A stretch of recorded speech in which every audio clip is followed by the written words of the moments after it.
कृषि प्रधान देश भारत का एक राज्य बिहार, गौतम बुद्ध, महावीर और गुरु गोविंद सिंह की धरती बिहार और बिहार का एक छोटा सा जिला मुंगेर आज कृषि प्रौद्योगिकी प्रबंध अभिकरण आत्मा, जिसके सहयोग से आज किसानों के साथ साथ ग्रामीण उद्योग को बढ़ावा देने में अहम भूमिका निभा रहा है। खेती के अलावा भी ऐसे बहुत सारे कार्य हैं जिसे ग्रामवासी कर सकते हैं। देखिए, आत्मा एक आप इसको आत्मा को ये समझिए कि पूरा एग्रीकल्चर टेक्नोलॉजिकल मिशन एक तरह का हो गया, बिल्कुल। और इस टेक्नोलॉजिकल कृषि के नए तरीके रोज़ रोज़ निकल रहे हैं, वैज्ञानिक नए नए तरीके, नई प्रणाली ला रहे हैं और आत्मा के माध्यम से किसानों के बीच में इसको पहुंचाया जा रहा है। अभी आपने देखा होगा कि जैविक खेती के माध्यम से किसान पैदावार उत्पन्न की जा रही है और खेती का जो उर्वरा शक्ति है उसको कंटेन करने का प्रयास किया जा रहा है, क्योंकि जितना केमिकल फर्टिलाइजर पहले उपयोग में लाया जा रहा था उसके चलते खेत की उर्वरा शक्ति पर है और इसका कुछ पर्यावरण पर भी असर पड़ा है। इसको देखते हुए जैविक खेती की प्राथमिकता हमारी नंबर 1 है। उसके बाद बहुत सारे छोटे मोटे चीज़ हैं जो किसान के अलावा जो छोटे छोटे लोग हैं जिनके लिए रोज़गार का साधन बहुत, वो घर में रह करके बकरी पालन, मधुमक्खी पालन, ये सब छोटे छोटे चीज़, मशरूम बना करके उससे भी अपनी उत्पाद बढ़ा सकते हैं और इन सब चीज़ों की भी तकनीकी जानकारी लोगों को दी जा रही है। प्याज की भी उन्नत खेती हो रही है। अभी आपने पढ़ा होगा कि श्री विधि से भी काफ़ी लोग गेहूं की पैदावार वगैरह बढ़ा रहे हैं।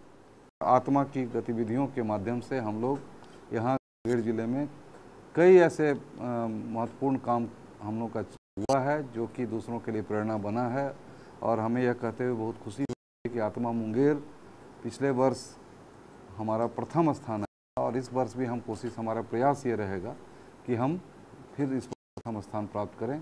हमारे 3 कृषकों को वहाँ पर कृषि मंत्री जी ने अभी हाल ही में सम्मानित किया है वहाँ दिल्ली में, और बहुत सारे कृषक हमारे आगे आने के लिए तैयार बैठे हुए हैं जो इस सम्मान को पाने के लिए अग्रसर हो रहे हैं।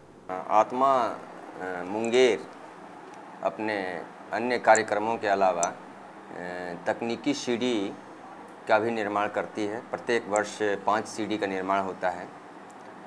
निदेशक बामेती डॉक्टर R.K. सोहाने के द्वारा ये जो तकनीकी सीढ़ी का वो दिया गया है, उसमें जैविक विधि से आलू की खेती, बकरी पालन, मधुमक्खी पालन एवं माननीय मुख्यमंत्री का एक कॉन्सेप्ट आया है समेकित कृषि प्रणाली, जो छोटे छोटे किसान, सीमांत किसानों के लिए बहुत ही लाभकारी है। इसलिए आत्मा मुंगेर जो है वो समेकित कृषि प्रणाली पर एक सीढ़ी बनवाना चाहती है। प्याज बहुत महंगा हो जाता है और आए दिन हमारे सब्जी का एक महत्वपूर्ण अंग है, इसलिए हम लोग जैविक विधि से प्याज की खेती पर भी एक तकनीकी सीढ़ी बना रहे हैं। पिछले विगत वर्षों में जो हमारी सीढ़ियाँ बनी वो किसानों के लिए काफ़ी लाभकारी रहा है और मुझे आशा है कि ये तकनीकी सीढ़ी कृषि विज्ञान केंद्र मुंगेर प्रोग्रेसिव फार्मर्स के फील्ड पर बनकर तैयार होगी और ये सीढ़ी पूरे ज़िले के किसानों के लिए लाभकारी होगी। इससे किसान लाभान्वित होंगे। रासायनिक खाद का दुरुपयोग ज़्यादा हो रहा है, इसलिए हमारे जिला पदाधिकारी श्री अरविंद कुमार सिंह का ये निर्देश भी है कि जैविक खेती पर ज़्यादा बढ़ावा दिया जाए। इसलिए मैक्सिमम हम लोग जैविक खेती पर ही बढ़ावा देते हुए उसकी खेती की सीढ़ी हम बनवा रहे हैं। मैं यहाँ ये भी बता देना चाहता हूँ कि आत्मा मुंगेर पूरे बिहार में फर्स्ट आया है। हमारे यहाँ के 3 कृषक पूरे देश में सर्वश्रेष्ठ किसानों की सूची में शामिल हैं। पूरे देश में किसी भी ज़िले से 3 किसान का चयन नहीं हो सका है, इसलिए हम गौरवान्वित महसूस कर रहे हैं और मैं यहाँ के किसानों को, यहाँ की जनता को धन्यवाद देना चाहते हैं इसलिए कि उन्होंने हमें फुल कोऑपरेशन किया है और मेरी शुभकामना है कि ये तकनीकी सीढ़ी जो बन रही है वो किसानों के लिए काफ़ी लाभकारी होगी और वो लाभ प्राप्त करेंगे।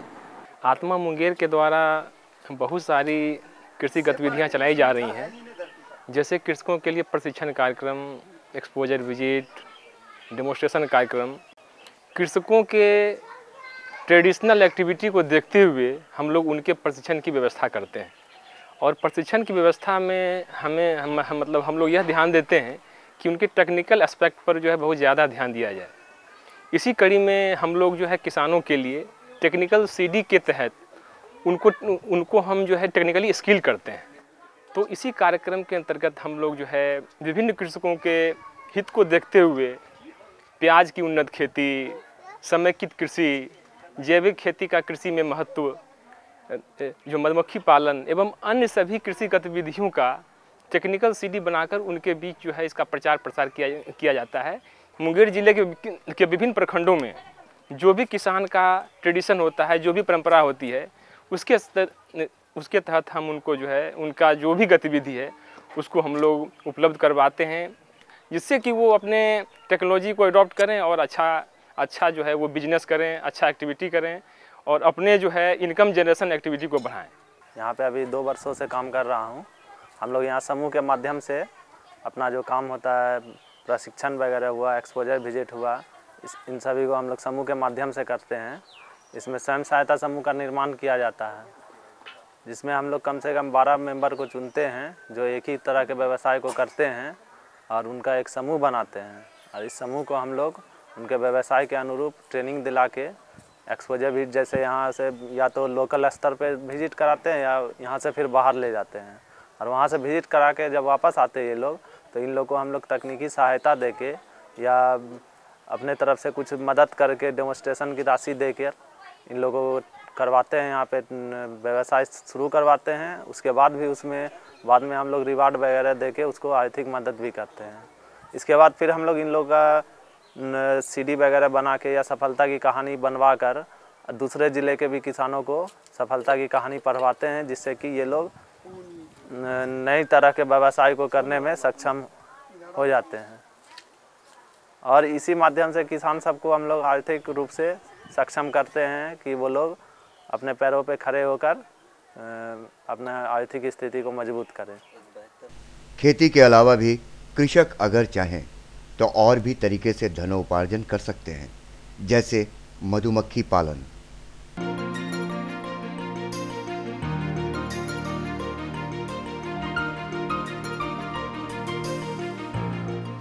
ग्रामीण क्षेत्रों में मुख्यतः मधुमक्खी पालन से स्वरोजगार के क्षेत्र में अच्छे अवसर विकसित होने की संभावनाएं हैं।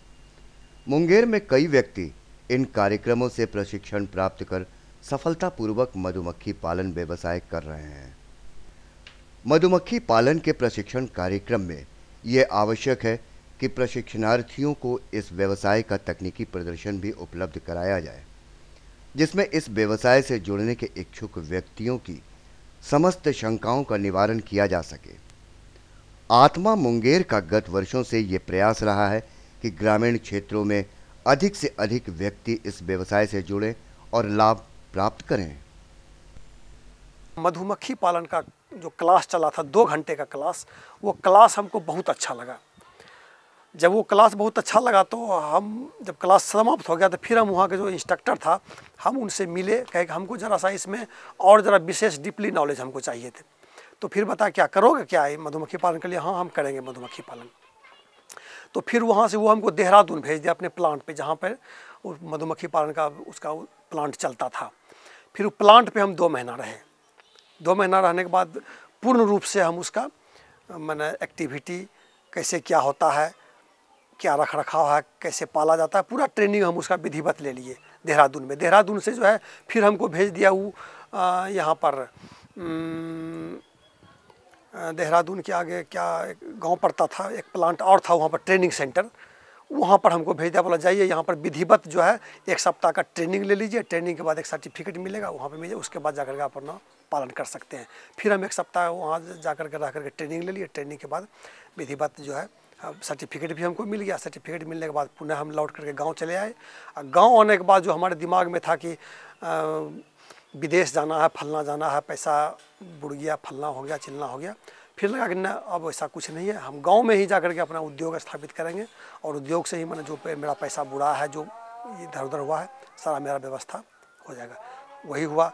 हम गांव आए। गांव आने के बाद जो है अपना स्वरोजगार घर से पुनः पैसा का व्यवस्था करके ऐसा किए। और करने के बाद हम उसी उद्योग में भिड़ गए तो आज तक हम लगे हुए हैं। लगने के बाद जो है हमको अब जो है ऐसा लग रहा है कि जो हम नौकरी के पीछे बेदम थे, जमशेदपुर जाएंगे तो यहाँ जाएंगे वहाँ जाएंगे ये करेंगे, अब हमको ऐसा कुछ नहीं है। अब हम स्वयं जो है हम अपना 3-4 स्टाफ रखते हैं, उसको हम डीलिंग करते हैं और अपने हिसाब से जो है मैंने हमको अब नौकरी में जो हम जाके कमाते उतना पैसा हम खुद अभी हम कमा रहे हैं और हम अपने रोज़गार से संतुष्ट हैं। और हम अपने अथी से ट्रेनिंग भी देते हैं, इसका सारा एसेसरीज का हम सप्लाई भी देते हैं। और ये मुंगेर में जो भी मधुमक्खी संबंधी एक्टिविटी होता है उस सारे को हम डील करते हैं। हमारे देश में मधुमक्खी की 5 प्रजातियां पाई जाती हैं: Apis डोर्सेटा, Apis फ्लोरिया, Apis indica, Apis मेलिफेटा और इटालियन मधुमक्खी। मधुमक्खी पालन के दृष्टिकोण से इटालियन मधुमक्खी पालन को सर्वश्रेष्ठ माना जाता है। मधुमक्खी पालन में प्रयुक्त मॉन ग्रे में लगभग 40 से 80 हजार तक मधुमक्खियां होती हैं, जिनमें एक रानी मक्खी, कुछ 100 नर व शेष मादा मधुमक्खियां होती हैं। अर्थात एक मॉन परिवार में 90 से 95% तक मादा मधुमक्खियां होती हैं। रानी मक्खी ये लंबे उदर व सुनहरे रंग की मधुमक्खी होती है, जिसे आसानी से पहचाना जा सकता है। नर मधुमक्खी या ड्रोन्स ये मधुमक्खी गोल काले उदरयुक्त और डंक रहित होती है। ये प्रजनन कार्य संपन्न करती है। रानी मधुमक्खी से प्रजनन उपरांत नर मधुमक्खी मर जाती है। मादा मधुमक्खी या श्रमिक पूर्णतः विकसित डंक वाली श्रमिक मक्खी मॉन ग्रह में समस्त कार्य संचालित करती है। इसका जीवन काल 40 से 50 दिन का होता है। श्रमिक मक्खी कोश से पैदा होने के तीसरे दिन से कार्य करना प्रारंभ कर देती है। प्राकृतिक रूप से मधुमक्खी अपना छत्ता पेड़ के खोखले दीवार के कोने, पुराने खंडहरों आदि में लगाती है। इनसे शहद प्राप्ति हेतु इन्हें काटकर निचोड़ा जाता है। मधु के अलावे मोम के अलावे जो है आजकल रॉयल जेली और पर पॉलिश का भी उत्पादन शुरू हो गया और उसका व्यापारी लोग जो है अब डिमांड करने लगा कि हमको पर पॉलिश और रॉयल जेली भी चाहिए। मॉन ग्रे लकड़ी का एक विशेष प्रकार का बना बक्सा होता है। ये मधुमक्खी पालन में सबसे महत्वपूर्ण उपकरण होता है। मॉन गृह का सबसे निचला भाग तलपट कहलाता है। ये लगभग 381+2 मिलीमीटर लंबे, 366+2 मिलीमीटर चौड़े और 50 मिलीमीटर ऊंचे लकड़ी के पट्टे का बना होता है। तलपट के ठीक ऊपर वाला भाग शिशु खंड कहलाता है। इसका बाहरी माप 286+2 मिलीमीटर लंबा, 366+2 मिलीमीटर चौड़ा और 50 मिलीमीटर ऊंचा होता है। शिशु खंड की आंतरिक माप 240 मिलीमीटर लंबी, 320 मिलीमीटर चौड़ी और 173 मिलीमीटर ऊंची होती है। शिशु खंड में अंडा, लार्वा, प्यूपा पाया जाता है और मॉन वंश के तीनों सदस्य श्रमिक, रानी और नर रहते हैं। शिशु खंड के ऊपर वाले भाग को मधु खंड कहते हैं। लंबाई, चौड़ाई और ऊंचाई में शिशु खंड के बराबर वाले इस भाग में 10 फ्रेम होते हैं। श्रमिक मधुमक्खी द्वारा शहद का भंडारण इसी कक्ष में किया जाता है। इसके अलावा मॉन गृह में 2 ढक्कन होते हैं, आंतरिक और बाहरी ढक्कन। मधुमक्खी पालन व्यवसाय प्रारंभ करने से पूर्व यह आवश्यक है कि मधुमक्खियों के पोषण के लिए वर्ष भर की योजना प्रारूप तैयार की जाए। मधुमक्खियों का मुख्य पोषण पराग और मकरंद द्वारा होता है, जो ये विभिन्न फूलों से प्राप्त करते हैं। पराग और मकरंद प्राकृतिक रूप से प्राप्त नहीं होने की दशा में मधुमक्खियों को कृत्रिम भोजन की भी व्यवस्था की जाती है। कृत्रिम भोजन के रूप में उन्हें चीनी का घोल दिया जाता है। ये घोल एक पात्र में लेकर उसे मॉन गृह में रखा जाता है। मधुमक्खी पालन भाइयों को कुछ बातों पर ध्यान भी देना चाहिए, जिससे मधुमक्खी संक्रमित न हो। जैसे माइट, ये 4 पैरों वाला मधुमक्खी परजीवी कीट है। 10 से 15 दिनों के अंतराल पर सल्फर चूर्ण का छिड़काव चौखट की लकड़ी पर और प्रवेश द्वार पर करना चाहिए। सैक ब्रूट वायरस, ये एक वायरस जनित व्याधि है इटालियन मधुमक्खियों में इस व्याधि के लिए प्रतिरोधक क्षमता अन्य से अधिक होती है। भगछूट मधुमक्खियों को अपने आवास से बहुत लगाव होता है, परंतु कई बार इनके सम्मुख ऐसी समस्याएं उत्पन्न हो जाती हैं कि उन्हें अपना आवास छोड़ना पड़ता है। इस स्थिति में भगछूट थैले में पकड़कर उन्हें पुनः मौन गृह में स्थापित कर देना चाहिए। मोमी पतंगा ये मधुमक्खी का शत्रु होता है। निरीक्षण के दौरान इसे मारकर नष्ट कर देना चाहिए। स्पष्ट है कि ग्रामीण अर्थव्यवस्था में व्यापक परिवर्तन प्राप्त करने के लिए मधुमक्खी पालन के व्यवसाय का प्रचार प्रसार करना चाहिए। इसके लिए आत्मा मुंगेर अपना पूर्ण सहयोग किसान भाइयों को उपलब्ध करा रहा है।